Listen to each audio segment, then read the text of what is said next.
జిల్లా పరిషత్ ఉన్నత పాఠశాల చిట్యాల వనపర్తి జిల్లా ప్రియమైన 6వ తరగతి విద్యార్థులకు మీకు ఈరోజు మీ తెలుగు వాచకంలో 9వ పాఠం ఏ కులం అనేది ఉంది. చెరబండరాజు ఈ పాఠ్యాంశాన్ని రచించింది. ఈయన ఈ చెరబండరాజు ఒక దిగంబర కవి. తెలుగు సాహిత్యంలో దిగంబర సాహిత్యం అనేది కూడా ముఖ్యమైనది. ఈ దిగంబర కవులు 6 మంది ఉన్నారు. అందులో చెరబండరాజు చాలా ప్రముఖమైన, అందరూ ప్రముఖమైన కవులే, కానీ ఈయన తెలుగు సాహిత్యంలో దిగంబర సాహిత్యంలో పేరెన్నిక కన్న కవి. ఈ చెరబండరాజు అసలు పేరు అంటే బద్దం భాస్కర్ రెడ్డి.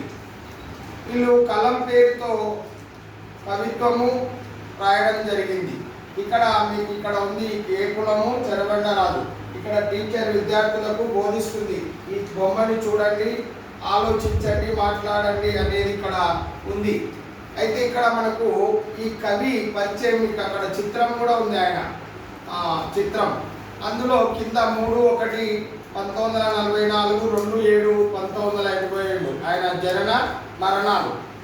అంటే ఇక్కడ ఆయన ఈ చెరబండరాజు అస్సలు పేరు బద్దం భాస్కర్ రెడ్డి. ఈయన జనవరి 3, 1944లో పుట్టి జూలై 2 ఈరోజు 1982లో మరణించింది.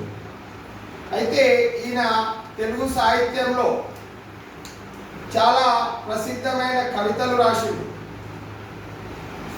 ముఖ్యంగా ఈయన చరిత్రలోకి వెళితే ఈయన మేడ్చల్ జిల్లా గట్కేశ్వర్ మండలం అంకుషాపూర్ అనే గ్రామంలో ఒక పేద రైతు కుటుంబంలో జన్మించిండు.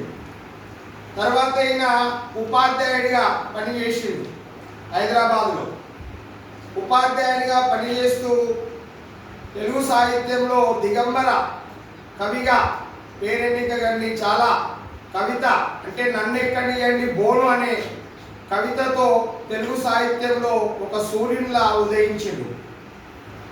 అయితే ఈయన 1965, 70 ప్రాంతంలో దిగంబర సాహిత్యం వచ్చింది. ఈ దిగంబర కవులంటే ఉన్నది ఉన్నట్టుగా కార్మికుల, కర్షకుల, శ్రమజీవుల కష్టాలపై కవిత్వం రాస్తారు. ఈయన కూడా ఆ కోవకు చెందినవాడే. ఈయన రాసిన కత్తిపాట చాలా ప్రసిద్ధమైనది. ఇక్కడ ఏ కులం అనేది కూడా మీకు ఇక్కడ పాఠ్యాంశంగా మన తెలంగాణ ప్రభుత్వం పెట్టింది. అంటే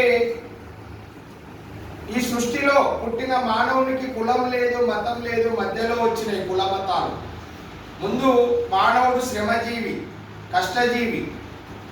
అందుకే ఆయన మాట అంటాడు, ప్రపంచ పురోగతి మొత్తం శ్రమజీవి నెచ్చుటి బొట్టు మీద ఆధారపడి ఉంది. అంటే శ్రమజీవులు కష్టపడితేనే మనకు తిండి వస్తుంది. మళ్ళీ అటువంటి శ్రమజీవులు పండించిన పంటను మనం తింటున్నాం. అందుకే మనుషులంతా ఒకటే, మానవత్వం ముఖ్యం, కులం లేదు, మతం లేదని చెప్పిన మహాకవి చెరబండరాజు. ఇక్కడ ఆయన తెలుగులో కవితలు, కథలు, నవలలు చాలా రాసింది.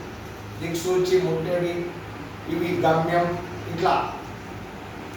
తర్వాత పాటలు, అంటే పాటలు ప్రజలకు చేరువ చేస్తాయి పాటలు అనేది, అవి కూడా రాసింది. తర్వాత విప్లవ కవిగా మారి పాటలు రాసింది.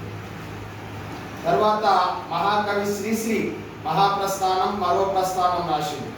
ఈ మరో ప్రస్థానాన్ని ఈ చెరబండరాజుకు అంకితం ఇచ్చింది. ఎవరు? శ్రీశ్రీ గారు.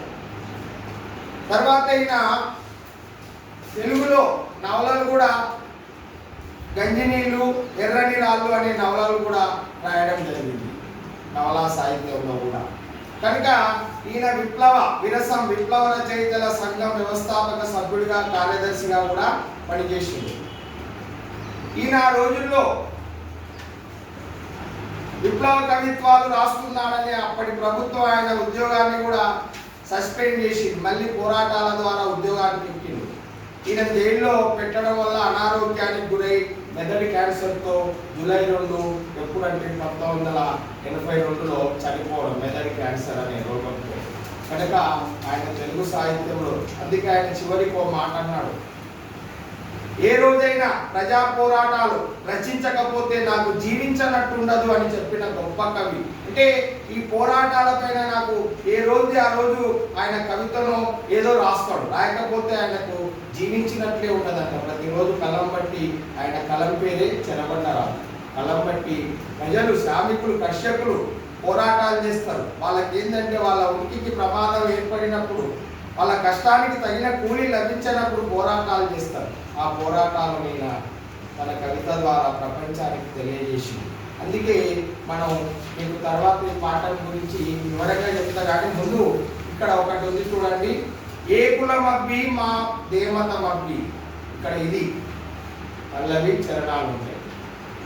ఏ కులమబ్బి మా దేమతమబ్బి. అయ్యా మేము కార్మికులం, కర్షకులం, మా కులం లేదు, మతం లేదు, మేము పని చేసి బతికే వాళ్ళం. ఉన్న వాళ్ళకే కులాలు, పేదవాడికి కులం లేదు, బుక్కెడు పువ్వ దొరకడమే కష్టం. అందుకే ఇక్కడ మనకు ఈ చరణాల్లో ఉంది చూడండి, మట్టి పిసికి ఇటుక చేసి ఇల్లు కట్టి పెట్టినప్పుడు, డొక్కలెండి కొండలేసి ధాన్య రాసులు ఎత్తినప్పుడు, ఏ కులం పంపి మా దేవత పంపి. అయ్యా మేము మట్టి పిసికి ఇటుకలు చేస్తాం, కార్మికులు ఉంటారు కదా ఇల్లు కట్టే ఇటుకలు, ఇల్లు కట్టి పెట్టినప్పుడు డొక్కలెండి కొండలేసి మేము ఇల్లు కడతాం, మా ఇటుకలతో ఇల్లు కడతాం, మా డొక్కలు అంటే మాకు ఆకలిస్తుంది, ఆ ఇటుకలు చేసి ఆ వచ్చే డబ్బుతో ఏంది కడుపు నింపుకుంటాం, బుక్కెడు పువ్వతో. ధాన్య రాసులు ఎత్తినప్పుడు పంటలు పండిస్తాం, పంటల కుప్పలను తరలిస్తాం.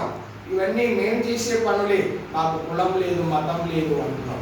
ఇంకా కార్మికుల గురించి 2వ చరణంలో ఉంది, పొగగొట్టాలై పేగులు కొలిమిసెగలు చిమ్మినప్పుడు, దగ్గులతో చీనిస్తూ బొగ్గుట్టలు తవ్వినప్పుడు. అంటే సింగరేణి కార్మికులు బొగ్గు గనులు తవ్వుతుంటారు. ఆ పొగగొట్టాలు ఫ్యాక్టరీలో, పొగగొట్టాల్లో ఏమొస్తుంటుంది, పొగ వస్తుంటుంది, కాలుష్యం, అవన్నీ పీలుస్తుంటారు. మా ఆరోగ్యం క్షీణించిన మేము కార్మికులుగా పనిచేస్తాం. దగ్గులతో మాకు రోగాలు వస్తాయి. మళ్ళీ బొగ్గు గుట్టలు సింగరేణిలో భూమిలోకి దిగి ఎంతో లోతుల్లోకి బొగ్గును తవ్వి తీసుకొస్తారు. కనుక మేము కష్టం చేసుకొని కార్మికులమై బతుకుతున్నాం, కానీ మేము ఎవరిని మోసం చేయడం లేదు. మమ్మల్ని భూస్వాములు, ధనస్వాములు మోసం చేస్తున్నారని, మా కష్టానికి తగిన ఫలితం లేదని ఇట్లా కవితలు రాసి ప్రజలను చైతన్యం చేసిన గొప్ప కవి చెరబండరాజు. కనుక భవిష్యత్తులో ఇలాంటి కవుల సాహిత్యాన్ని మీరు చదివి మీరు కూడా మంచి కవులుగా, లేకపోతే ప్రజా పక్షాన నిలబడాలని ఆశిస్తూ ముగిస్తున్నాను.